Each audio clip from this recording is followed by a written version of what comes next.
Okay, Lina is getting picked often and is back for the second time after the new facet update. So let's check out this rank 1 gameplay by Watson, owning on the hero. You can see he starts his item build with Tango, 3 branches and a circlet for stats that can transform to a null talisman for regen and a magic stick for survivability. The facet he chose is Thermal Runaway, which basically instantly gives you more than maxed out passives on a fiery soul. So sometimes it's fine to randomly ulti someone just to get back your stack so you can hit like a truck. And the innate ability basically does is makes your enemy have a mini explosion for every 150 damage dealt, which makes the right click damage insane, especially when paired with a Maelstrom, which is Lina's best in slot item. In this game, in order to secure creeps and play together with your support, he adds the Light Strike Array. You can see he is playing in between positions to chain stun the Abaddon and securing the range creep. Both are viable choices, as you get free creeps either way if the enemy are on low health and are too scared to contest. The moment he reaches level 4, an opportunity arises. As you can see, he purposefully Dragon Slave the Abaddon and the creeps behind him, giving him 4 fiery stacks, and then uses his LSA to get a maxed out 7 stacks to harass the enemy. His servant ended up dying, but now you know where the trick to being a damage machine comes from.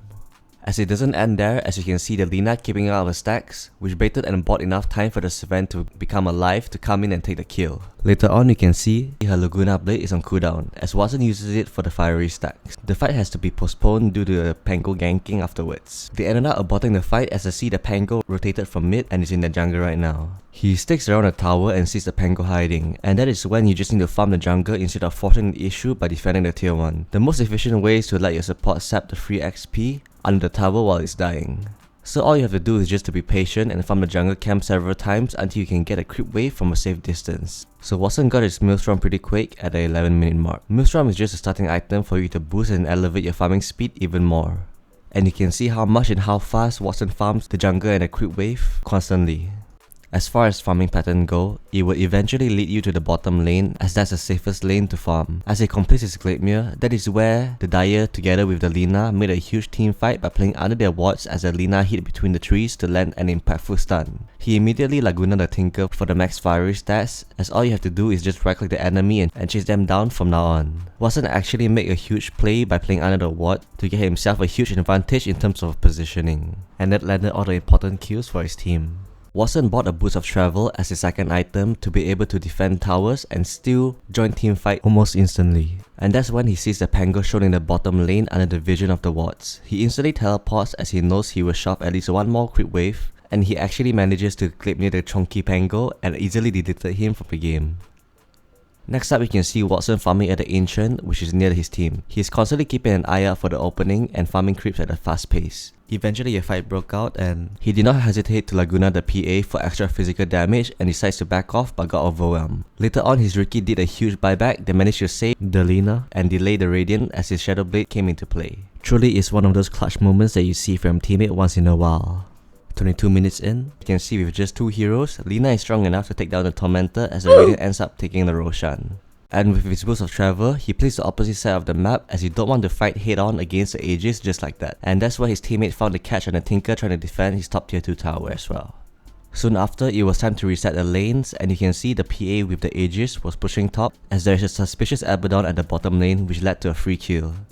You can see he is farming the Ancient, which is the opposite side of where the enemy carry is, ensuring he is getting the dough at all times. He eventually ran to the bottom side of the map as the creeps were pushing the tier 2 tower, and the plan was to assassinate anyone that is planning to defend it. He was very close to catching the Tinker, but he did not give up as he stood around for the next wave. Just as he was about to back off, he saw a lonely Jakiro and slayed him and secured the bottom tower as well. The next scene, you can see the Radiant start their fight with the Pango ult just to find out where the Dire's formation is. Soon after, the Dire ended up going for the jump in mid as the Radiant sees the Lina pushing bottom. But that's where the Boost of Travel comes in and Watson instantly joins back into the fight. They got a kill on the Pango and the fight was a stalemate as the Radiant decides to back off as the PA uses BKB. The moment the Pango bought back, that's why you need to try to back off and regroup as a team.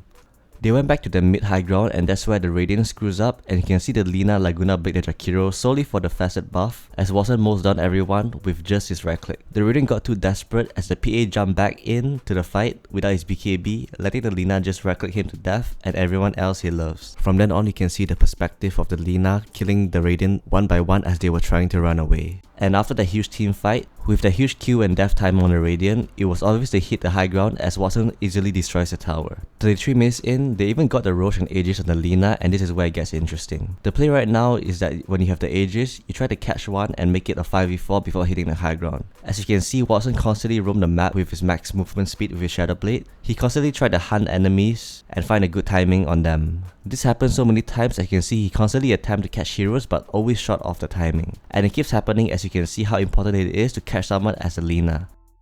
But eventually, with less than 2 minutes left on the Aegis timer and having completed his Satanic, it's time to force the high ground. It's definitely tough as expected from going against a Jakiro as Ting on high ground, but that's where the enemy PA made a huge mistake by jumping far away from his teammate and also pressing his BKB at the most suspicious timing. So here I'm gonna pass you the audio so you can witness the whole high ground siege.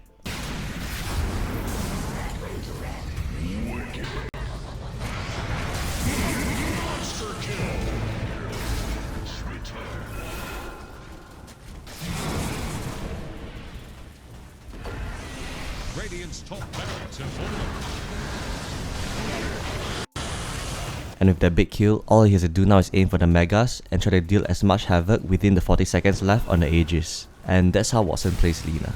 Make sure to like and subscribe if you enjoyed the video. Bye.